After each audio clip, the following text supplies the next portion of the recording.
Wait, is it live? Okay, you're live. Oh, okay. The blood of El Paso is on the Trump-Pence regime's hands. All this open white supremacy is giving rise to fascist mobs chanting for congresswomen to go back, go back. You know, this is not normal. This is fascism, and we need to accept that it's fascism. We need to be outraged. We need to be in the streets demanding that this Trump-Pence regime must go.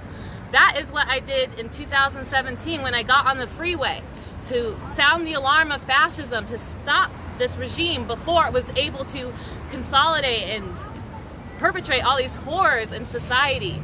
We need more people to step outside of the normal ways of doing things and drive this regime out. I am currently on trial for the 2017 freeway actions. The first trial ended in a mistrial, but the LA city attorney is prosecuting us again, dragging us into court week after week for months. Why? For standing up and calling this shit out for what it is. It's fascism. Okay, so we need to get together, get into the streets. We're going into the police commissioner today to ask to demand the investigation be released about the confidential informant that was placed into Refuse Fascism, and why these charges are being fought so hard, and demand that they drop these charges against the LA11 the LA11, the Freeway9 and the UCLA5. So let me fill people in, and then my name is Annie Day. I'm on the national tour to get organized for an actual revolution. I'll have a statement in a minute, but welcome everybody watching on Facebook Live all across the country. We just want to fill us in real quick. There's two cases happening, okay? There's the cases of the Freeway9, that was Chantel, she's one of the heroic defendants, also the UCLA5, who disrupted when Steve Fascist Mnuchin came to UCLA campus. And for that they got dragged out of the UCLA hall, they got charges put on them. Those trials are happening in September. Through this process, we found out that the LAPD sent a spy in to infiltrate Refuse Fascism meetings. Not once, not twice, 4 times. Secretly recorded meetings, secretly recorded private conversations about what? About what we're facing in the nightmare of this fascist regime and what's required to stop it. That is constitutionally protected speech, and the LAPD once again violated people's very basic and most fundamental rights, both the right to free speech and the right to privacy. So that's the story of what happened. These people are facing, the LA city attorney and Democratic Party politician Mike Foyer dropped 57 charges on 11 people in August of 2018 after over a year, almost a year of building up a case against these people, spying on them, snooping on them, stalking them at UCLA campus, and dropped these charges. Why? Because they are very afraid, and particularly the Democratic Party is very afraid of protest that gets out of the bounds of the confines of politics as usual.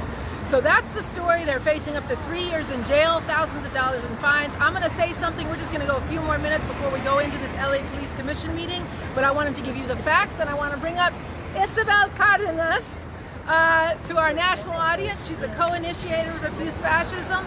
She's a longtime Salvadoran American activist, and she's going to have some words for us.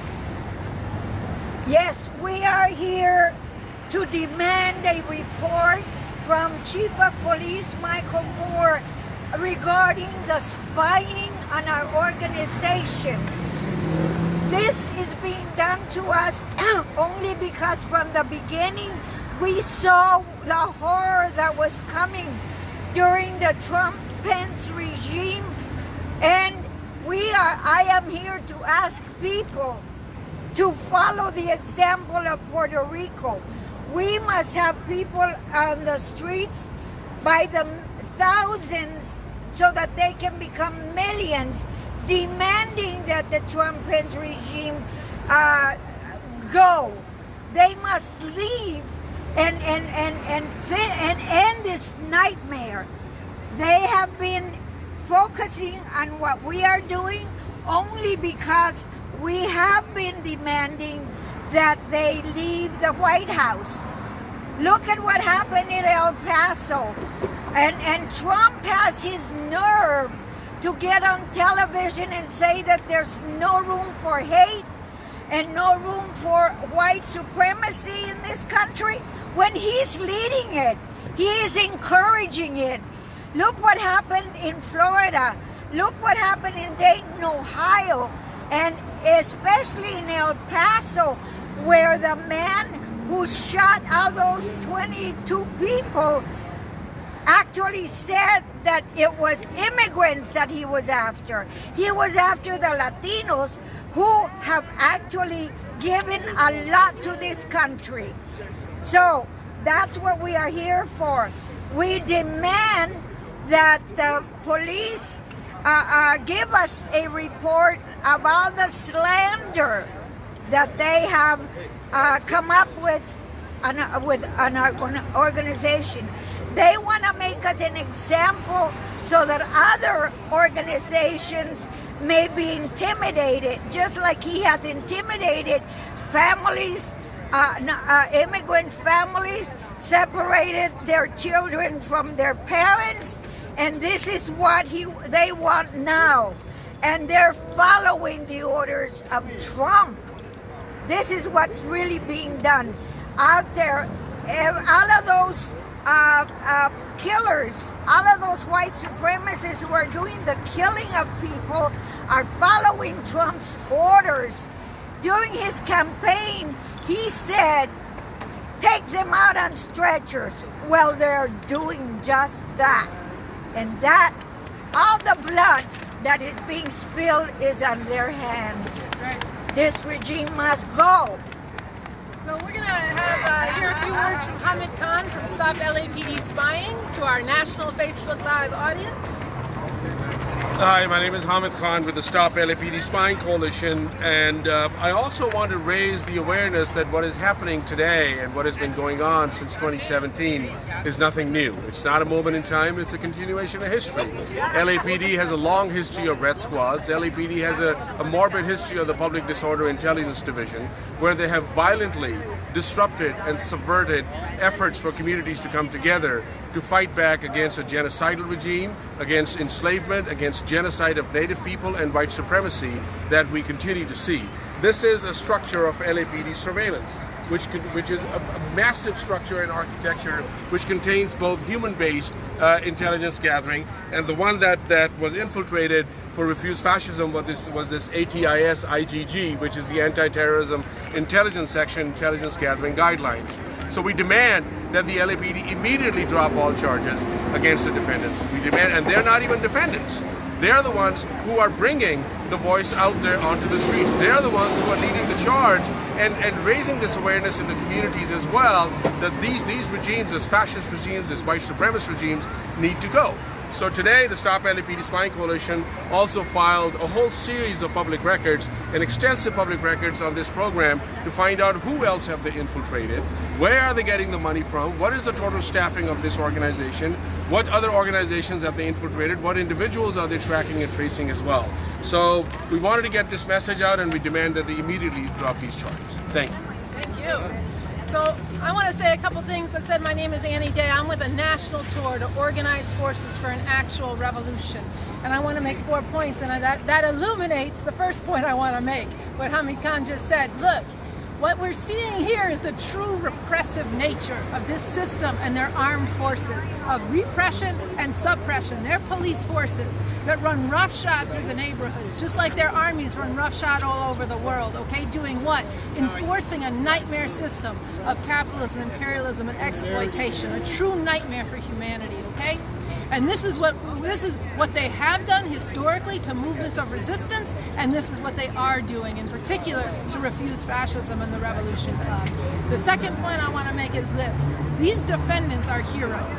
They recognize the actual dangers we're facing with this fascist regime almost 2 years ago, when they put their bodies on the line to stand in the freeway, when they put their bodies on the line to stand up against Steve Mnuchin at UCLA campus and the normalization, the drumbeat that's been going on. They were responding to the call from Refuse Fascism for a movement of millions to get in the streets and stay in the streets until this regime is driven from power.